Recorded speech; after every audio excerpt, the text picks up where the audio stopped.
Hello শিক্ষার্থী বন্ধুরা, আসসালামু আলাইকুম। আশা করি তোমরা ভালো আছো। আমি তোমাদের দোয়া আলহামদুলিল্লাহ ভালো আছি। শিক্ষার্থী বন্ধুরা, আজকে আমি তোমাদের জন্য আরেকটি ক্লাস নিয়ে উপস্থিত হয়েছি। সেই নবম এবং দশম শ্রেণীর বাংলা প্রথম পত্র যে তোমাদের সামনে একটু কবিতা নিয়ে এখন আলোচনা করব।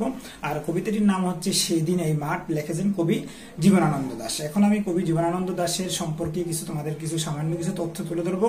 আশা করি তোমরা আমার ভিডিওটা শুরু থেকে শেষ পর্যন্ত দেখবে, তোমাদের কাছে অনেক ভালো লাগবে ইনশাল্লাহ। তোমরা যারা আমার ভিডিওটা দেখছো শুরু থেকে শেষ পর্যন্ত ক্লাসটা সম্পূর্ণটা দেখবে, আশা করি তোমাদের অনেক ভালো লাগবে।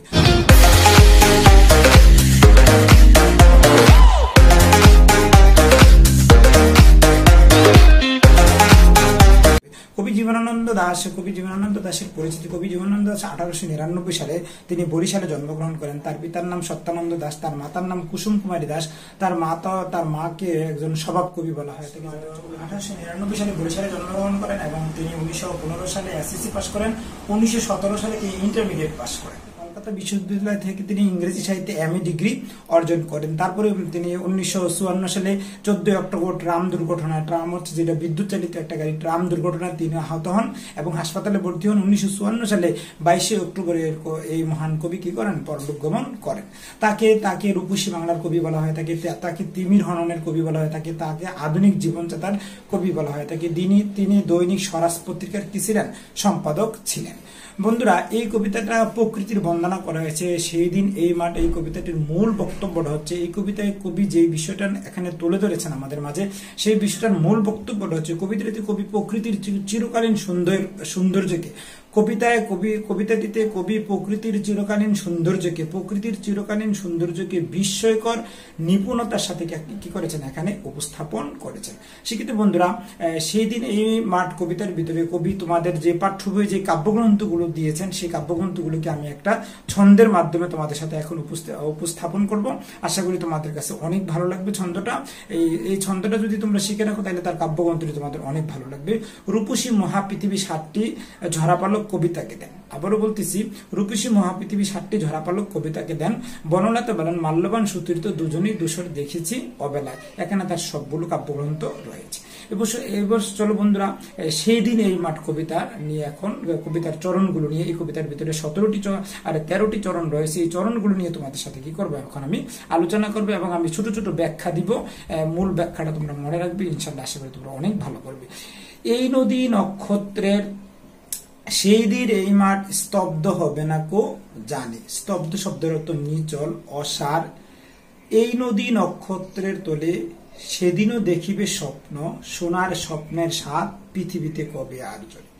সেই দিন এই মাঠ স্তব্ধ হবে না কো জানে, এটার ব্যাখ্যায় কবি যেটা বলেছেন যে কবি ভবিষ্যতে ফিরে গেছেন। তিনি বিশ্বাস করেন রূপময় রহস্যময় এই প্রকৃতি সেদিনও উজ্জীবিত থাকবে। আজকের মতো সেদিনও প্রকৃতি তার অফুরন্ত ঐশ্বর্য নিয়ে মানুষের কাছে কি করবে? মানুষের কাছে উপস্থিত হবে। এই চরণটিতে কবি এটা বুঝিয়েছেন। এই নদী নক্ষত্রের তলে, নক্ষত্র শব্দের অর্থ তারকারাজি, অর্থাৎ এটা দ্বারা কবি সমস্ত পৃথিবীটাকে কি করেছেন?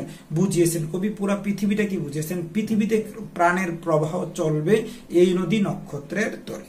তারপরে কবি বলেছেন সেদিনও দেখিবে স্বপ্ন, সোনার স্বপ্নের স্বাদ পৃথিবীতে কবে আর জড়ে। স্বাদ শব্দের অর্থ ইচ্ছা। মানুষ মরে গেলেও মানুষের স্বপ্নগুলো কি হয়ে থাকে? পৃথিবীতে মানুষ থেকে থাকে, কারণ মানুষের মৃত্যু আছে কিন্তু স্বপ্নের কোনো মৃত্যু নেই। কবি এখানে বলতে চেয়েছেন, এটার ব্যাখ্যা যদি তোমরা পরীক্ষাতে আসে যে সোনার স্বপ্নের স্বাদ পৃথিবীতে কবে আর জড়ে, তাহলে বন্ধুরা তোমরা লিখবে প্রকৃতির রহস্যময় সৌন্দর্যের যেমন মৃত্যু নেই, প্রকৃতির রহস্যময় সৌন্দর্যের যেমন মৃত্যু নেই, তেমনি মৃত্যু নেই মানুষের ইতিবাচক স্বপ্নের।